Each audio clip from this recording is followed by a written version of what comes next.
are we supposed to do now? We got here at the same time. I know. Settle and smash!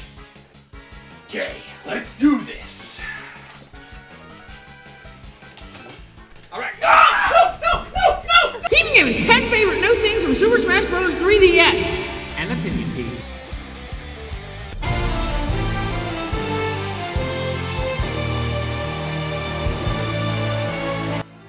As everybody who has a 3DS knows, Super Smash Bros. Is finally here.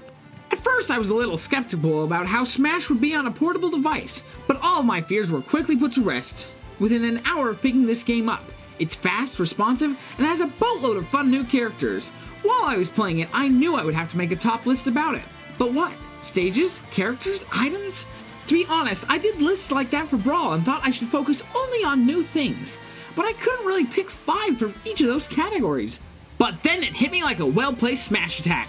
Why not just talk about all of my new favorite things? This can range from anything big like a new character to the smallest of things like a new song for a stage. Whatever it is, it's something that's new to the 3DS game.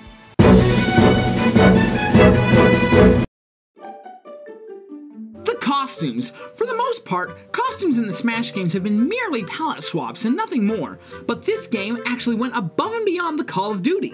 It doesn't change the gameplay any, but it is awesome at just how many colors they have.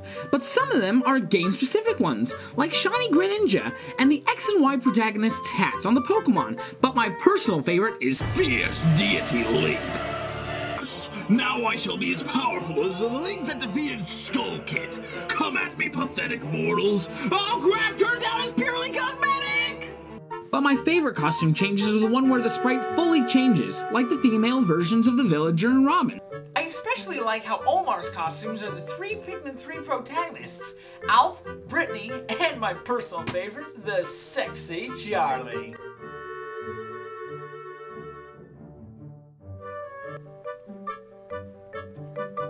Turns out it's only Alf, which brings me to one of my complaints with the extra costumes that they gave us. I know it seems greedy because they gave us so much, but they proved that they can do a lot with the costumes. For example, they could have done Phoenix as an alt for Captain Falcon, Mr. L could have been an alt for Luigi, Metal Sonic could have been an alt for Sonic, and Bone Bowser could have been an alt for Bowser. At least they had the good sense to give us Dark Pit as an alternate costume for regular Pit. No, wait, he got his own character slot because Sakurai is a freaking troll. I know that the character costumes I want seems a bit greedy, but when Baby Bowser has 7 alternate skins, which are all the other Koopa kids, it makes me hungry for more. However, speaking of the Koopa kids,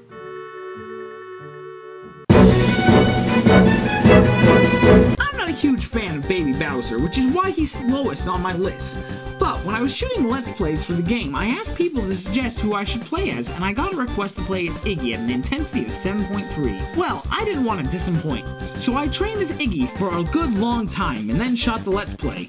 Afterwards, I played as other characters, trying to find out who should be my main, and none really stuck quite as well as the Koopa Kids Cannon, Explosive, Wind-Up Toy, and Abandoned Ship She's Gonna Blow! And not to brag, but I've never lost an online match as Iggy. Mainly because I played online once, won by a stroke of dumb luck, and decided to retire from the online scene while I was in my prime. This is the great retired life, isn't it? Oh, October is so cold!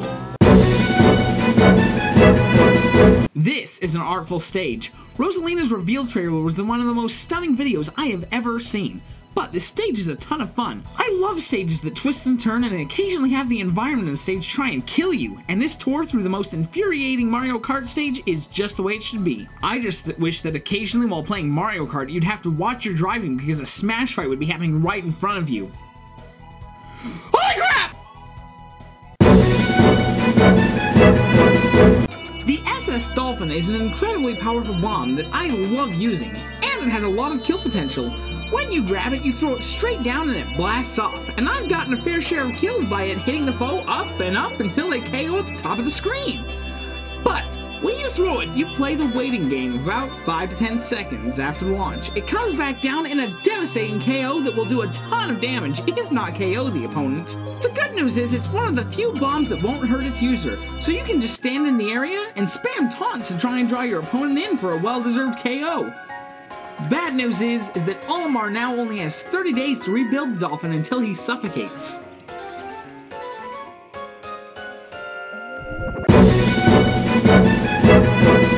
Dark Samus the Assist Trophy. Not to be confused with Dark Samus the alternate costume, and entirely different from Dark Samus. Yeah, Assist Trophies are one of my favorite items in the game, and I love a ton of the new ones they've added in this game as well. Well, most of them. This is much worse than Mr. Rossetti! But there are two that I really like, because when they show up, they let loose with a flurry of powerful attacks. First, there's Phosphora, for who some reason is allowed in the game when Tharsis' trophy isn't. And then there's Dark Samus, who is slightly more powerful than Phosphora, because she uses the same gun, heat-seeking electrical charges, but she can also unleash a blast of Phazon or two to send your foe skyward. They're mainly just a shout out to my favorite game. Well, that and they're a blast. Robin is a very versatile and powerful character who really does the Fire Emblem games justice. And then there's Mussina, who's just a clone of my best character from Brawl. With her signature Falchion, she can let loose with a flurry of sword strikes. When Lucina's on the field, anything can change.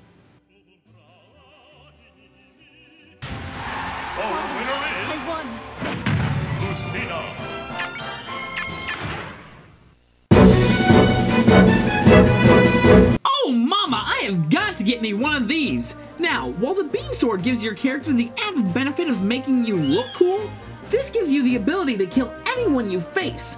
Although I can't confirm it, I'm pretty sure this was the big stick Roosevelt was referring to when he said, "Shut up and kill everyone." This club has two long-range benefits for killing your foe.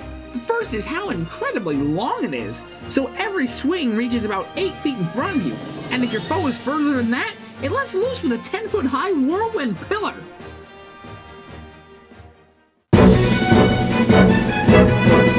I'm really feeling it! It is kind of odd that Iggy is my main character and I put other characters before him on this list, but without even playing a Xenoblade character, I really dig this character. Once again, he features my favorite defensive attack of the counter, but his movement is like poetry, and that freaking sword!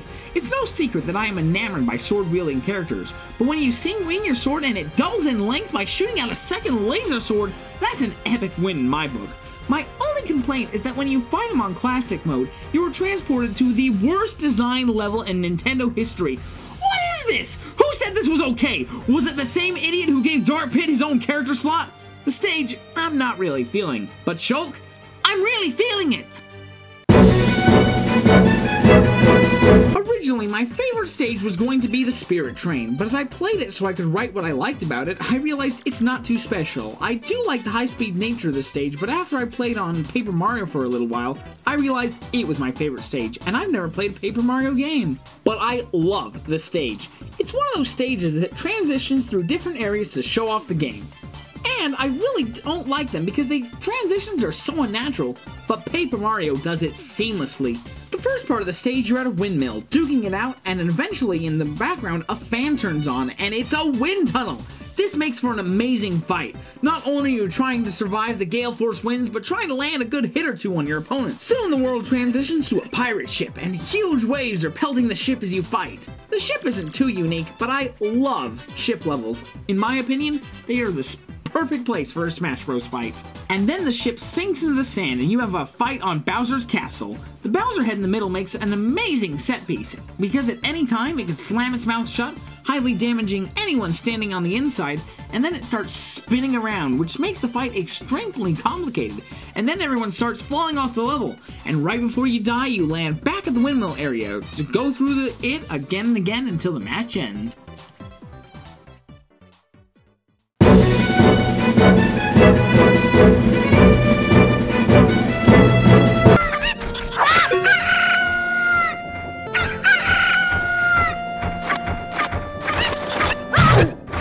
Guys, don't tell the Pokeball, but I think I have a new favorite item. The Cuckoo! The most vicious and cold-blooded monster in the game.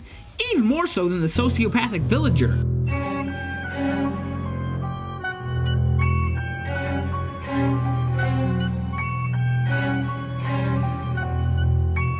The cuckoo is awesome and true to its game. When I see it, I drop whatever I'm doing and make a mad dash for it, because I love watching it work.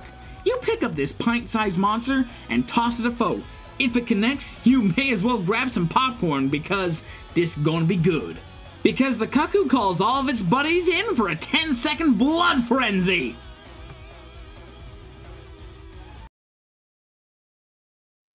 So there you have it! Hemigame's top 10 new things in Super Smash Bros. This was just the 3DS version, and I eagerly await the fully graphically powerful Wii U version. But I doubt there will be many differences besides a couple more Wii U stages and an incomprehensible amount of music. Remember, if you buy both versions of the game, register them at Nintendo.com before February, and you'll get 2 CDs of the Smash soundtrack. Gotta love that Cap'n song, which, by the way, would easily be my 11th favorite thing from the game. But what about you? I'm assuming you own the game. What was your favorite thing that this version of Smash had that the predecessors did not? What costume would you have included? What is the capital of Mysteria?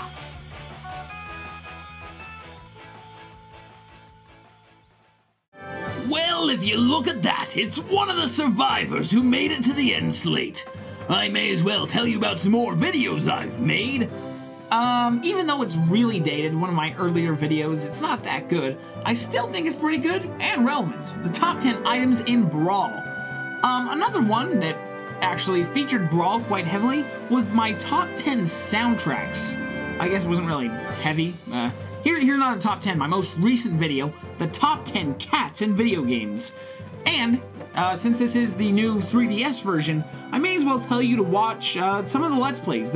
If you click on that, it'll take you to a playlist that's got like, I think I played with 8 or 9 of the characters. Just kind of messed around, got used to the game. Well, anyway, enjoy the rest of your day. And, go ahead and check out the videos if you like. Or even subscribe, because I'm going to make more videos, and they're going to be like top 10s and reviews. If you're into that. If not, don't subscribe, because you're going to get videos that have to do with, like, reviews and stuff. Why am I whispering? What does this have to do with anything? What the frick's going on?